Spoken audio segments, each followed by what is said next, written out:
皆さんこんにちは。今日のお話は道野の狐です。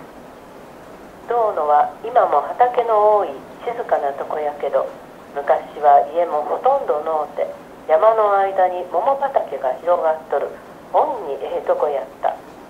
桃の花の盛りの頃には緑の松林の間に桃色の花が見え隠れして絵のような美しさでな、亀山の町からわざわざ花見に来る人もあったのさ。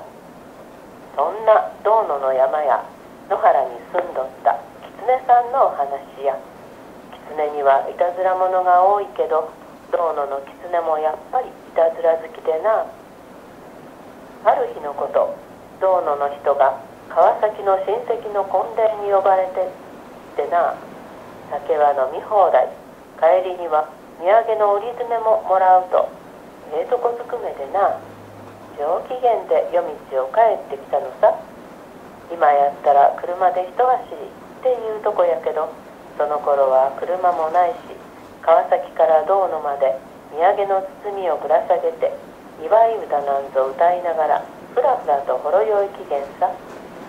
臼木原越えて池の土手通って坂道登って坂道降りて、臼木原越えて池の土手通って坂道登って坂道降りて松林越えてまた臼木原越えて、もうそろそろ我が家が見えてもええ頃やのに、行けども我が家が見えん。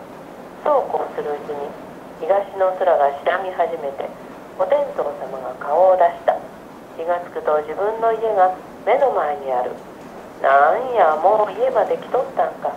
ああよかったと思うて家の中に入り、ただいまようけごちそうもろてきたぞって言うて折り詰めの包みを見たら、なんやら軽い。開いてみたら、なんと折り詰めの中が空っぽや。さては狐に騙されたかっていうわけでな。子供らには笑われるし、一長らの紋付きが偉大なしやておかみさんには叱られるし、アホらしいて泣くにも泣けん。くたびれ儲けとはこのことや。そうかと思うと、京丹池の旗の天神山の馬頭観音様をお守りしとった肝心な狐もおったっていうし、まあ狐の世界もいろいろっていうことかな。あの京丹池のあたり、最近えらいこと開けてきてな。馬頭観音様をお祭りする立派なお堂もできたで、道野の狐らもびっくりしとるかもしれんな。今日のお話は久野陽子でした。